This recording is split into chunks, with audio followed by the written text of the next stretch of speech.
अला सय्यिदिल मुरसलीन अम्मा बाद फ़अऊज़ु बिल्लाहि मिनश शैतानिर रजीम बिस्मिल्लाहिर रहमानिर रहीम अस्सलातु वस्सलामु अलैका या रसूलल्लाह व अला आलिका व अस्हाबिका या हबीबल्लाह अस्सलातु वस्सलामु अलैका या नबी अल्लाह व अला आलिका व अस्हाबिका या नूर अल्लाह नवैतो सुन्नतल एतिकाफ़। प्यारा प्यारा इस्लामी भाइरो, जॾहिं बि मस्जिद में दाख़िल थियो यादि अचण ते एतिकाफ़ जी नियत करे वठो, छो त जेसि ताईं मस्जिद में रहंदो एतिकाफ़ जो सवाबु मिलंदो रहंदो। यादि रखो, मस्जिद में खाइणु पीअणु सुम्हणु या सहरी इफ़्तारी करणु एसि ताईं जो आबे ज़मज़म या दम कयल पाणी पीअण जी बि शरअन इजाज़त न आहे। अलबत्ता जेकॾहिं एतिकाफ़ जी नियत हूंदी त इहे सभु शयूं ज़िमनन जाइज़ थी वेंदियूं। एतिकाफ़ जी नियत बि सिर्फ़ु खाइणु पीअणु या सुम्हण जे लाइ न हुअणु घुरिजे, बल्कि उनजो मक़सदु अल्लाह ताला जी रिज़ा हुजे। फ़तावा शामी में आहे, जेकॾहिं को मस्जिद में खाइणु पीअणु या सुम्हणु चाहे त एतिकाफ़ जी नियत करे ऐं कुझु देरि ज़िक्रुल्लाह करे पोइ जो चाहे करे, यानी हाणे चाहे त खाई पी या सुम्ही सघे थो। हज़रत सैयदना हफ्स बिन अब्दुल्लाह रहमतुल्लाह ताला अलैह जो बयान आहे त मूं इमामुल मुहद्दिसीन हज़रत सैयदना अबू ज़ुरआ रहमतुल्लाह ताला अलैह खे संदन वफ़ात खां पोइ ख़्वाब में ॾिठो त हू पहिरें आसमान ते मलाइकनि खे नमाज़ पढ़ाए रहिया आहिनि। मूं पुछा कई, ए अबू ज़ुरआ, इहो अव्हांखे एज़ाज़ ऐं मर्तबो कीअं मिलियो? उन्हनि इरशाद फरमायो, मूं पंहिंजे हथ सां 10 लख हदीसूं लिखियूं आहिनि ऐं मां हर हदीस में दुरूद पाक पढ़ंदो हुउसि ऐं नबी पाक सल्लल्लाहु तआला अलैहि वसल्लम जो फ़रमाने आली शान आहे त जेको मुसलमान हिकु भेरो मूं ते दुरूद शरीफ़ मोकिलींदो आहे त अल्लाह पाक उन ते 10 रहमतूं नाज़िल कंदो आहे। सर से पा तक करोड़ बार सलाम और सरापा पे बेशुमार दुरूद, दिल में जलवे बसे हुए तेरे, लब से जारी हो बार बार दुरूद, कब्र में खूब काम आती है बेकसों की है यारे गार दुरूद। सल्लु अलल हबीब सल्लल्लाहु तआला अला मुहम्मद सल्लल्लाहु तआला अलैहि वसल्लम। हुज़ूर नबी पाक सल्लल्लाहु तआला अलैहि वसल्लम एक सफ़र तां वापसीअ ते ख़ातून जन्नत हज़रत सैयदतुना फ़ातिमा रज़ियल्लाहु ताला अन्हा जे घर तशरीफ़ वठी आया, पर घर जे दरवाज़े ते हिकु पर्दो ऐं पंहिंजे लख़्ते जिगर जे हथनि में चांदी जा 2 कंगण ॾिसी वापसि मोटी विया। हज़रत अबू राफ़े रज़ियल्लाहु ताला अन्हु ख़ातून जन्नत रज़ियल्लाहु ताला अन्हा जी ख़िदमत में हाज़िर थिया त उहे रोई रहियूं हुयूं। उन्हनि मुस्तफ़ा जाने रहमत सल्लल्लाहु ताला अलैहि वसल्लम जी मोटी वञण जी ख़बर ॾिनी त हज़रत अबू राफ़े रज़ियल्लाहु ताला अन्हु बारगाह रिसालत में हाज़िर थी वापसी जो सबबु पुछियो। रसूल अकरम सल्लल्लाहु ताला अलैहि वसल्लम जन इरशाद फरमायो, दरवाज़े ते मौजूद पर्दे ऐं चांदी जे कंगणनि जे सबबु मां वापसि मोटी पयुसि। हज़रत अबू राफ़े रज़ियल्लाहु ताला अन्हु ख़ातून जन्नत रज़ियल्लाहु ताला अन्हा खे हिन ॻाल्हि जी ख़बर ॾिनी त उन्हनि पर्दो फाड़े छॾियो ऐं कंगण हज़रत बिलाल रज़ियल्लाहु ताला अन्हु जे हथां बारगाह रिसालत में मोकिले छॾिया ऐं अर्ज़ु कयऊं, मां ही कंगण सदको कयां थी, अव्हां जिते मुनासिब सम्झो उते ख़र्च करे छॾियो। ग़रीबनि जे वाली सल्लल्लाहु ताला अलैहि वसल्लम हज़रत बिलाल रज़ियल्लाहु ताला अन्हु खे इरशाद फरमायो, इन्हनि खे विकिणी अहले सुफ़ा ते ख़र्च करे छॾ। पोइ हज़रत बिलाल रज़ियल्लाहु ताला अन्हु इहे 2 कंगण 2.5 दिरहमनि में विकिणी असहाब सुफ़ा ते सदको करे छॾियो। उन खां पोइ प्यारा मुस्तफ़ा सल्लल्लाहु ताला अलैहि वसल्लम पंहिंजी नियाणी जे घर तशरीफ़ वठी आया ऐं इरशाद फरमायाऊं, तव्हां ते मुंहिंजा माउ पीउ फ़िदा इंतिहाई महबत ऐं अज़मत ज़ाहिर करण जे लाइ चया वेंदा आहिनि। तव्हां तमामु सुठो कयो। मुफ़स्सिर क़ुरान मुफ़्ती अहमद यार ख़ान नईमी रहमतुल्लाह ताला अलैह फरमाइनि था, हुज़ूर सल्लल्लाहु ताला अलैहि वसल्लम सफ़र में तशरीफ़ खणी वेंदा हुया त पहिरियां समूरनि घर वारनि खां मोकिलाईंदा हुया। सभ खां आख़िर में हज़रत फ़ातिमा ज़हरा रज़ियल्लाहु ताला अन्हा खां मोकिलाईंदा हुया।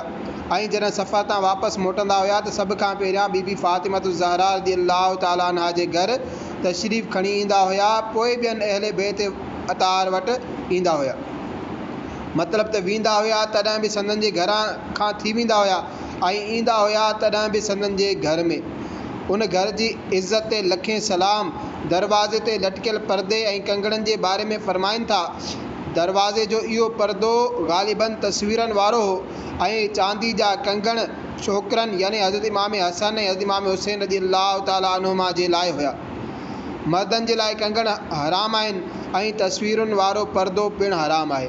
बीबी फ़ातिमा रज़ियल्लाहु ताला अन्हा खे इन्हनि शयुनि जे हुर्म जी अञा ताईं ख़बर न हुई, उन करे पाण रज़ियल्लाहु ताला अन्हा उन्हनि शयुनि ॾांहुं ध्यानु न ॾिनऊं, न त अहले बैत नबूवत ॼाणे वाणे नाजाइज़ कमु नथा करे सघनि। पाण रज़ियल्लाहु ताला अन्हा हुज़ूर सल्लल्लाहु ताला अलैहि वसल्लम जी सिर्फ़ु नाराज़ी ॾिसी पर्दो फाड़े छॾियो ऐं कंगण हुज़ूर सल्लल्लाहु ताला अलैहि वसल्लम जी बारगाह में सदको करण जे लाइ मोकिले छॾिया त जीअं हिन अमल खे ॾिसी हुज़ूर सल्लल्लाहु ताला अलैहि वसल्लम घर में तशरीफ़ खणी अचनि। हुज़ूर सल्लल्लाहु ताला अलैहि वसल्लम चाहींदा हुआ त हज़रत फ़ातिमा रज़ियल्लाहु ताला अन्हा बि उन्हनि कंगणनि खे न पाए, छो त तोड़े जो उन्हनि जे लाइ पाइणु जाइज़ आहे, पर मां चाहियां थो त मुंहिंजा अहले बैत जाइज़ सींगार बि शान शौक़त सां न कनि, त जीअं उन्हनि जूं दिलियूं दुनिया में न लॻनि ऐं आख़िरत में उन जा दर्जात अञा बुलंद थियनि, इहे दुनिया में फ़क़्र रियाज़त जी ज़िंदगी गुज़ारीनि। त प्यारा इस्लाम भाइरो, हिन हदीस पाक में वालिदैन जे लाइ नसीहत आहे त हू पंहिंजी औलाद ख़ासि करे छोकिरियुनि जी दीनी एतबार सां तरबियत कनि, त जीअं उहे शादी खां पहिरियां ऐं शादी खां बाद बि नेक सीरत औरत बणिजी पंहिंजे ॿारनि जी दीनी एतबार सां तरबियत कनि। छो त औरत खां ई हिकु चङो घराणो ऐं ख़ानदान बणिजंदो आहे। पोइ उन्हनि जे पंहिंजे ॿारनि जी सुठी तरबियत करण सां हिकु बहितरीनु ऐं नेक मुआशिरो बणिजंदो आहे। उन करे असांखे घुरिजे त असां पंहिंजी भेण धीउ जी तरबियत दीन जे मुताबिक़ करियूं। इहो बि मालूम थियो त जिते वालिदैन जी सआदतमंदी इहा आहे त उहे नियाणी जी चङी तरबियत कनि, उते नियाणी जी सआदतमंदी इहा आहे त उहा वालिदैन जी जाइज़ ख़ुशियुनि जो लिहाज़ रखे, उन्हनि जी ख़िदमत करे, उन्हनि जे मिज़ाज खां वाक़िफ़ु थिए, पौढ़ाइप में ख़ासि करे उन्हनि जी सुठी तरह ख़िदमत करे, पंहिंजी ख़ुशियुनि ते वालिदैन जी जाइज़ ख़ुशियुनि खे तरजीह ॾिए, मतिलबु त उन्हनि जी ख़िदमत में का कमी न करे। जीअं ख़ातून जन्नत रज़ियल्लाहु ताला अन्हा सआदतमंद धीउ हुयूं, पाण रज़ियल्लाहु ताला अन्हा जी सआदतमंदी जे करे ई असां ते करम थियो जो रसूल अकरम सल्लल्लाहु ताला अलैहि वसल्लम ख़ातून जन्नत खे हिकु तस्बीह अता फ़रमाई, जंहिंखे तस्बीह फ़ातिमा चयो वेंदो आहे।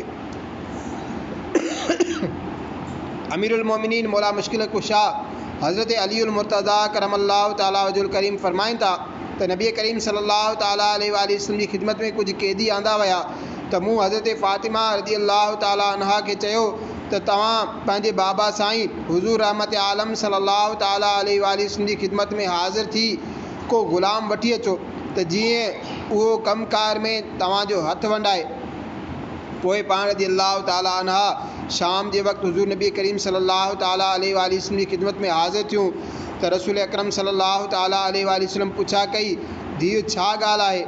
पाण रज़ियल्लाहु ताला अन्हा सिर्फ़ु एतिरो अर्ज़ु कयो त सलाम जे लाइ हाज़िर थी आहियां। हया जे सबबु वधीक कुझु न चई सघियूं। जॾहिं घर मोटियूं त हज़रत अलीउल मुर्तज़ा करमल्लाहु ताला वजहुल करीम पुछा कई, छा थियो?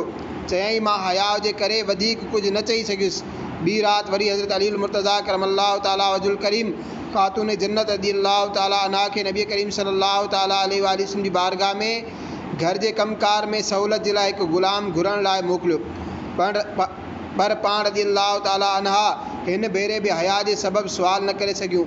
हज़रत अलीउल मुर्तज़ा रज़ियल्लाहु ताला वधीक फ़रमाइनि था त जॾहिं टीं शाम आई त असां ॿई हुज़ूर नबी अकरम सल्लल्लाहु ताला अलैहि वसल्लम जी ख़िदमत में हाज़िर थियासीं।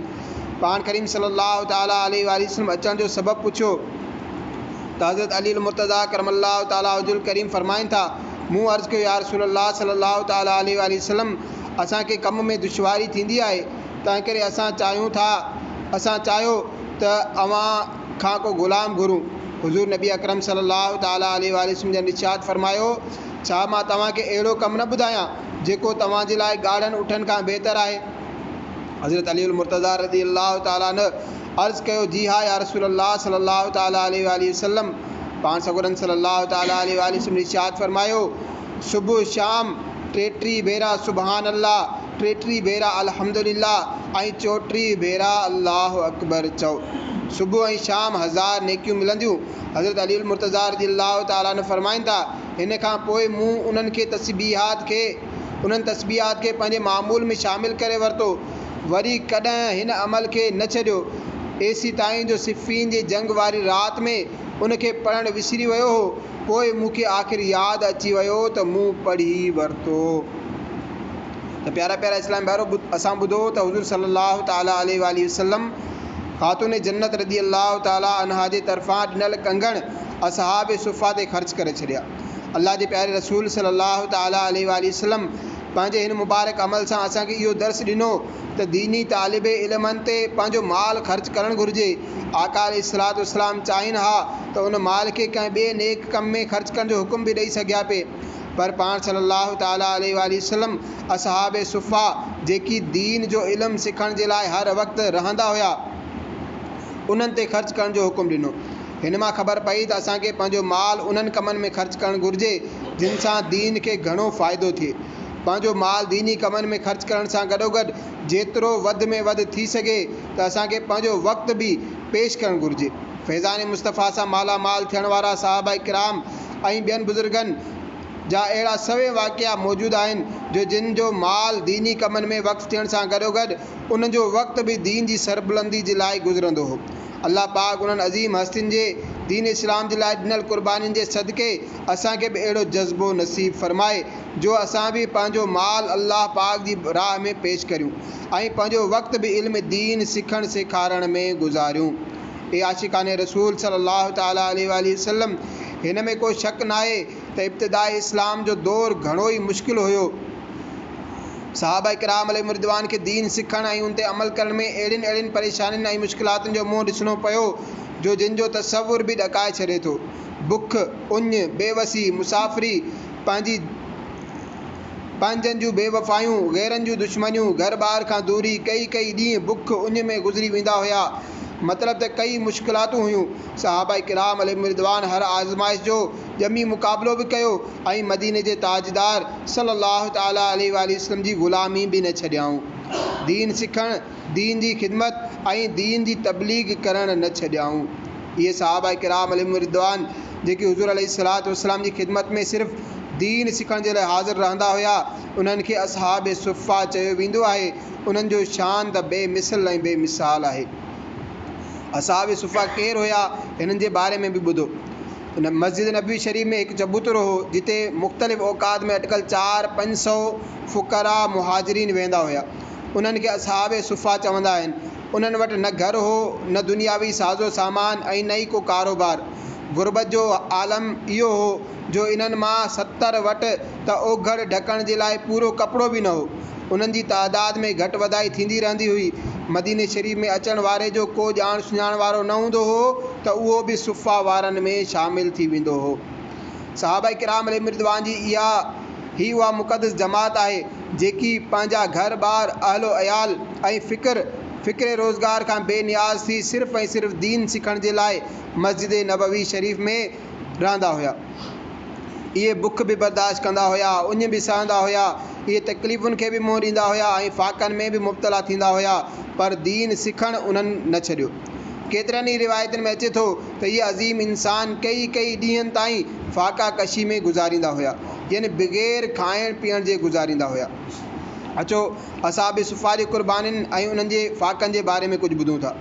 हज़रत सैयदना फ़ुज़ाला बिन उबैद रज़ियल्लाहु ताला अन्हु फरमाइनि था त हबीब किबरिया इमामुल अंबिया सल्लल्लाहु ताला अलैहि वसल्लम जॾहिं माण्हुनि खे नमाज़ पढ़ाईंदा हुया त के सहाबा किराम नमाज में ई क़याम जी हालत में बुख जी सख़्ती जे सबबु किरी पवंदा हुया ऐं इहे असहाब सुफ़ा हूंदा हुया। एसि ताईं जो आराबी चवंदा हुया त इहे दीवाना आहिनि। जॾहिं सरकार मदीना सल्लल्लाहु ताला अलैहि वसल्लम नमाज मां फ़ारिग़ थींदा हुया त उन्हनि ॾांहुं मुतवजह थी फ़रमाईंदा हुया, ए असहाब सुफ़ा, जेकॾहिं तव्हांखे मालूम थी वञे त तव्हांजे लाइ अल्लाह ताला वटि छा अजर ऐं सवाबु आहे त तव्हां इन ॻाल्हि खे पसंदि करियो त तव्हांजी बुख ऐं हाजतमंदी में अञा वाधारो थिए। हज़रत सैयदना अबू हुरैरा रज़ियल्लाहु ताला अन्हु जेके असहाब सुफ़ा मां हुया इहे फ़रमाइनि था मूं बुख सबब पंहिंजी इहा हालत बि ॾिठी जो मदीने जे सुल्तान सल्लल्लाहु ताला अलैहि वसल्लम जिन जे मिंबर शरीफ़ ऐं उम्मुल मोमिनीन हज़रत सैयदतुना आयशा सिद्दीक़ा रज़ियल्लाहु ताला अन्हा जे हुजरे मुबारक जे विच में बेहोश थी किरी पवंदो हुउसि। को माण्हू अची मुंहिंजे कंध ते पेर रखे छॾींदो हो, उहो सम्झंदो हो त मूं ते जुनून जी कैफ़ियत तारी आहे, हालांकि मूंखे जुनून वग़ैरह कुझु बि न हूंदो हुयो, इहा हालत बुख जे करे हूंदी हुई। हज़रत सैयदना आमिर रज़ियल्लाहु ताला अन्हु खां रिवायत आहे त हज़रत सैयदना अबू हुरैरा रज़ियल्लाहु ताला अन्हु फरमायो मां साहिब सुफ़ा मां हुउसि। हिकु ॾींहुं मूं रोज़ो रखियो। शाम जे वक़्तु पेट में तकलीफ़ जो अहसासु थियो त मां क़ज़ाए हाजत जे लाइ हलियो वियुसि। जॾहिं वापसि मोटियुसि त सुफ़ा वारा पंहिंजो खाधो खाई चुका हुया। कुरैश जा मालदार माण्हू सुफ़ा वारनि ॾांहुं खाधो मोकिलींदा हुया। मूं पुछा कई त अॼु खाधो कंहिंजे तरफ़ां आयो हो। हिकु शख़्स ॿुधायो अमीरुल मोमिनीन हज़रत सैयदना उमर बिन ख़त्ताब रज़ियल्लाहु ताला अन्हु जे तरफ़ां। मां अमीरुल मोमिनीन हज़रत सैयदना उमर फारूक आज़म रज़ियल्लाहु ताला अन्हु वटि आयुसि त पाण रज़ियल्लाहु ताला अन्हु नमाज़ खां पोइ तस्बीहात पढ़ण में मसरूफ़ हुया। मां इंतज़ारु करणु लॻुसि। जॾहिं फ़ारिग़ थिया त मूं वेझो वञी अर्ज़ु कयो मूंखे कुझु पढ़ाए छॾियो ऐं मुंहिंजो मक़सदु इहो हो त मूंखे कुझु खाधो बि खारायो। अमीरुल मोमिनीन मूंखे सूरह आले इमरान जो आयतूं पढ़ाइण लॻा। पोइ जॾहिं पाण रज़ियल्लाहु ताला अन्हु घर विया त मूंखे दरवाज़े ते छॾे पाण अंदरि हलिया विया। काफ़ी देरि थी वई पर वापसि न मोटिया।